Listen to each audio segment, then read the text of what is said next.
Hello everyone. आज का topic है गैमेटोजेनेसिस और ये है बीएससी सेकेंड ईयर के जूलॉजी के फर्स्ट पेपर का पहला टॉपिक, पहली यूनिट से। और ये सबसे इम्पॉर्टेंट क्वेश्चन है। इसमें गैमेटोजेनेसिस में हमें स्पर्मेटोजेनेसिस भी पूछा जाता है, oogenesis भी, और ये दोनों के दोनों 15 मार्क्स में बहुत इंपॉर्टेंट है। सो आज हम शुरू करने जा रहे हैं गैमेटोजेनेसिस। सबसे पहले गैमेटोजेनेसिस होता क्या है? ये है फॉर्मेशन ऑफ गैमीट्स। गैमीट्स तो सबको पता ही होगा क्या होते हैं, जो एक ह्यूमन बॉडी या फिर एक एनिमल बॉडी इनको फॉर्म करने में हेल्प करते हैं। जब दो गैमीट्स फ्यूज़ होते हैं तो जाइगोट बनता है, उसकी फिर वो फर्दर डेवलप करता है और एक वो यंग ह्यूमन बॉडी या फिर ह्यूमन बॉडी या फिर एनिमल बॉडी बनाता है। ठीक है, तो गैमेटोजेनेसिस क्या होता है? फॉर्मेशन ऑफ गैमीट्स, अगर हम इसे ईजी लैंग्वेज में लिखना चाहें। और लेकिन हम अब बीएससी के स्टूडेंट्स हैं तो इसकी एक हमें पर्टिकुलर डिफ़ाइन, एक लेंथी डिफ़ाइन हमें पता होनी चाहिए ताकि एक अच्छा इंप्रेशन पड़े। तो गैमेटोजेनेसिस क्या होता है? The process in which cells undergo meiosis to form gametes. Gametogenesis वो होता है जिसमें जो सेल्स रहती है वो मियोसिस करती है। मियोसिस जिसमें एक parent cell 4 haploid daughter cells में कन्वर्ट होते हैं। ठीक है, तो एक सेल्स मियोसिस करके गैमेट्स का फॉर्मेशन करती हैं, उसी को गैमेटोजेनेसिस कहते हैं। Gametogenesis is the process of division of diploid cells. अब आता है gametogenesis is the process of division of diploid cells to produce new haploid cells. In human 2 different types of gametes are present. Gametogenesis क्या होता है? जब एक diploid sales divide करता है और न्यू हैप्लॉइड सेल्स बनाता है, उसी को मतलब गैमेटोजेनेसिस प्रोसेस में ये होता है जब एक डिप्लॉयड सेल्स डिवाइड करके कुछ हैप्लॉइड सेल्स बनाता है। वो 2 भी हो सकते हैं, 4 भी हो सकते हैं, आपको मियोसिस और माइटोटिक में पता होगा। ह्यूमन बॉडी में 2 डिफरेंट टाइप के गैमेट्स होते हैं, एक स्पर्म होता है, एक ओवम होता है। मेल गैमेट स्पर्म होता है, फीमेल गैमेट ओवम होता है। जब ये दोनों फ्यूज़ करते हैं तो जाइगोट बनता है। ठीक है, और फिर फर्दर डेवलपमेंट होता है, ये तो सभी को पता होगा। अब आते हैं गैमेटोजेनेसिस मेन 2 टाइप्स के होते हैं, एक स्पर्मेटोजेनेसिस, एक oogenesis। मेल में स्पर्मेटोजेनेसिस होता है और फीमेल में oogenesis। स्पर्मेटोजेनेसिस क्या होता है? Spermatogenesis is a process of developing male gametes are known as sperms। Spermatogenesis की प्रोसेस में मेल गैमेट का फॉर्मेशन होता है, वो डेवलप करता है मेल गैमेट। ठीक है, इसमें ह्यूमंस में मेल गैमेट क्या होता है? स्पर्म होता है। With the male reproductive organs are the testes. जो स्पर्म रहता है वो कहाँ ग्रो करता है, कहाँ डेवलप होता है? वो टेस्टीज में डेवलप होता है, जो कि कहाँ प्रेजेंट होता है? Outer surface of the abdomen, abdomen के नीचे थोड़ा आउटर सरफेस में। ठीक है, oogenesis क्या होता है? oogenesis is the type of gametogenesis through which ova, also called female gametes, are formed and produce female gamete is known as ovum। oogenesis की प्रोसेस में क्या होता है? ओवा प्रोड्यूस होता है, ओवा मतलब ओवम प्रोड्यूस होता है थ्रू ओवा। ओवा को क्या कहते हैं? Female gamete are formed and produce female gametes is known as ovum. Ova से ओवम प्रोड्यूस होता है। ठीक है, फीमेल गैमेट ओवम होता है इसमें। अब क्लियर हो गया ना स्पर्मेटोजेनेसिस क्या होता है? मेल गैमेट का फॉर्मेशन। और oogenesis क्या होता है? फीमेल गैमेट का फॉर्मेशन। अब आता है जो गैमेट, इसका एक शॉर्ट ये समरी टाइप का है। गैमेटोजेनेसिस क्या होता है? Formation of gamete. 2 टाइप के होते हैं, स्पर्म और ओवम। 2 गैमीट्स हैं। स्पर्म कैसे प्रोड्यूस होता है? थ्रू स्पर्मेटोजेनेसिस से। और ओवम कैसे प्रोड्यूस होता है? oogenesis की प्रोसेस से। अब सेमेन क्या होता है? स्पर्म और सेमिनल प्लाज्मा मिला के सेमेन बनाता है। एक इजैकुलेशन के टाइम पे 200 से 300 मिलियन तक स्पर्म्स रिलीज़ होते हैं, जिनमें से जो 60% रहते हैं वो प्रॉपर शेप, साइज़ और स्ट्रक्चर के होते हैं, और जो बाकी के 40% होते हैं वो मोटाइल होने चाहिए। अब एक इजैकुलेशन के टाइम पे 200 से 300 मिलियन स्पर्म्स रिलीज़ हो रहे हैं। इसका मतलब ये तो नहीं कि सारे के सारे प्रॉपर शेप स्ट्रक्चर के होंगे। लगभग 60% प्रॉपर शेप, स्ट्रक्चर, साइज़ के होते हैं और 40% लगभग मोटाइल होते हैं और कुछ नॉन मोटाइल। स्पर्मेटोजेनेसिस एक सेपरेट टॉपिक है, तो अगर वो 15 मार्क्स में आता है तो हमें स्ट्रक्चर ऑफ स्पर्म भी बताना होगा। तो स्ट्रक्चर ऑफ स्पर्म काफ़ी लेंथी टॉपिक, उतना लेंथी भी नहीं है। लगभग अगर हम इसे करते हैं तो हमें 5 मार्क्स कंफर्म हो सकते हैं, और 10 मार्क्स के उसमें आप स्पर्मेटोजेनेसिस को फिर एक्सप्लेन कर सकते हैं। जो भी बॉडी होती है सभी कुछ पार्ट्स में डिवाइड होती है, वैसे ही जो स्पर्म होता है वो भी कुछ पार्ट्स में डिवाइड होता है। तो स्पर्म्स 4 पार्ट में डिवाइड होता है। पहला होता है हेड, दूसरा नेक, तीसरा मिडिल पीस एंड चौथा टेल। सबसे पहले हम हेड को पढ़ते हैं। हेड किस किस चीज़ से बना होता है? हेड किस किस चीज़ से बना होता है? एक्रोसोम और न्यूक्लियस। ठीक है। जो एक्रोसोम रहता है वो स्टार्टिंग पॉइंट होता है, जो कि एक क्या होता है, कैप लाइक स्ट्रक्चर होता है। ठीक है। जो न्यूक्लियस रहता है उसमें RNA, nucleolus, acidic protein absent रहते हैं। देखो, अब स्पर्म को मोटाइल है, उसको मूव करना है ओवा तक पहुंचने के लिए, तो उसको लाइट वेट होना चाहिए, इसलिए उसमें आरएनए, न्यूक्लियोलस, एसिडिक प्रोटीन जो कि वेट बढ़ाते हैं, ये सब एब्सेंट रहते हैं। ठीक है। जो एक्रोसोम होता है वो कैप लाइक होता है। हेड मेन किस चीज़ से बना रहता है? एक्रोसोम और न्यूक्लियस से। ठीक है। Shape, size, structure of sperm is different according to vertebrate groups. अब जैसे शेप हो गया, साइज़ हो गया, स्ट्रक्चर हो गया स्पर्म का, वो डिफरेंट होता है अकॉर्डिंग टू वर्टिब्रेट्स।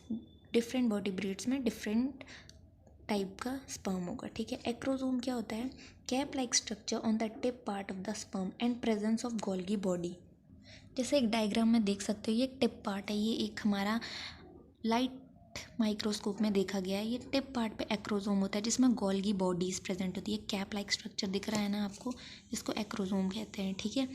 ये इसमें गोल्गी बॉडीज प्रेजेंट होती है। अब है it is bounded by acrosomal membrane. जो एक्रोसोम रहता है वो एक्रोसोमल मेम्ब्रेन से बाउंडेड रहता है, कवर रहता है। ठीक है। जैसे सेल मेम्ब्रेन से, वैसे एक्रोसोम एक्रोसोमल मेम्ब्रेन से।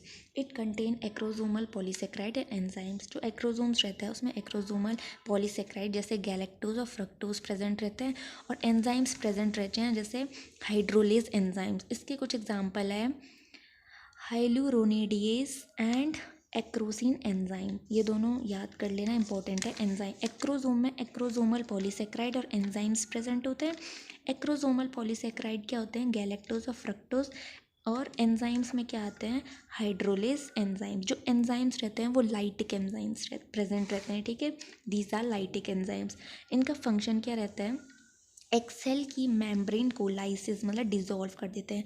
जब स्पर्म ओवम तक पहुंचता है तो उसको तो एंटर करना होता है। तो जो ये एंजाइम्स रहते हैं, सबसे इंटीरियर पार्ट क्या होता है? एक्रोसोम। तो उसमें जो ये एंजाइम्स रहते हैं कि एग की जो मेम्ब्रेन रहती है उसको डिज़ोल्व करने में हेल्प करते हैं, इसलिए इनको लाइटिक एंजाइम्स भी कहते हैं। दूसरा पार्ट है नेक। नेक क्या होता है? शॉर्ट होता है, स्लाइटली कॉन्स्ट्रिक्टेड होता है। ठीक है। शॉर्ट होता है और स्लाइटली कॉन्स्ट्रिक्टेड होता है। इसमें 2 सेंट्रियोल्स प्रेजेंट रहते हैं, एक प्रॉक्सिमल एक डिस्टल। जो प्रॉक्सिमल और डिस्टल सेंट्रियोल्स रहते हैं ये एक दूसरे के 90 डिग्री मतलब एक दूसरे से 90 डिग्री पर प्रेजेंट रहते हैं। यहाँ पे प्रॉक्सिमल रहता है, यहाँ पे डिस्टल रहता है, तो एक दूसरे के 90 डिग्री पर प्रेजेंट है। जैसे यहाँ पे देख सकते हैं, ये प्रॉक्सिमल है और ये डिस्टल है, इनके बीच में थोड़ा गैप रहता है, ये थोड़ा कंजस्टेड बन गया है। और मैंने आपको दिखाने के लिए थोड़ा मेम्ब्रेन दूर दूर बनाई है। तो प्रॉक्सिमल ये हेड के उसमें आ जाता है और डिस्टल वाला ये नेक के उसमें प्रेजेंट आ जाता है।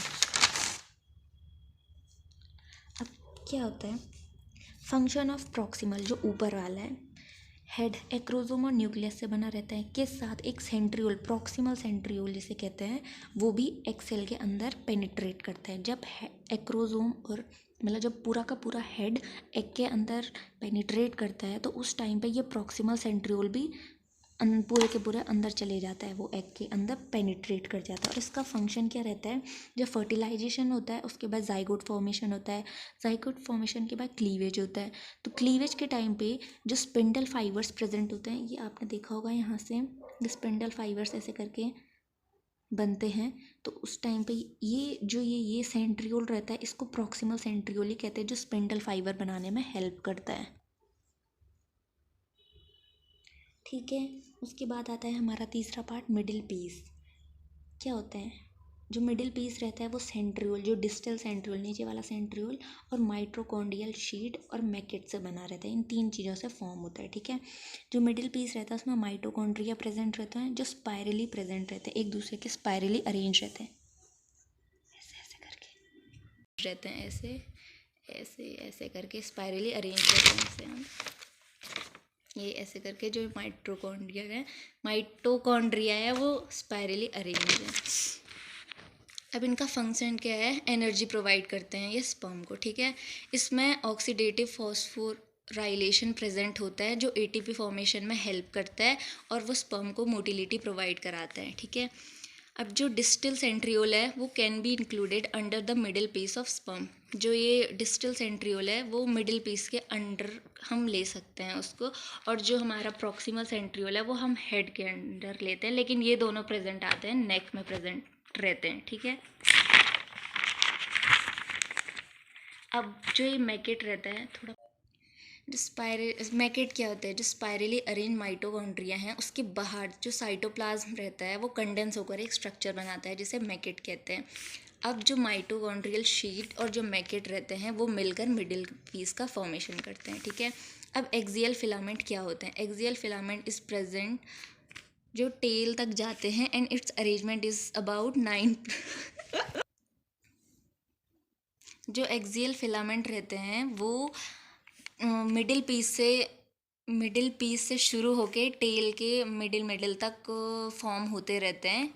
जो एक्सियल फिलामेंट होते हैं मतलब उनका अरेंजमेंट मिडिल पीस से टेल तक का होता है, और जब इनका हम लॉन्गिट्यूडनल सेक्शन करते हैं तो हमें 9+2 का अरेंजमेंट दिखने को मिलता है। 9+2 जैसे हमने ये एक्सियल फिलामेंट है, हमने इसका लॉन्गिट्यूडनल डिवीज़न लिया और यहाँ से देखा माइक्रोस्कोप के अंदर, तो इसमें हमें 9 फिलामेंट्स ऐसे पेरीफेरी रीजन में मिलेंगे और 2 फिलामेंट्स हमें सेंटर पे प्रेजेंट मिलेगी, ठीक है।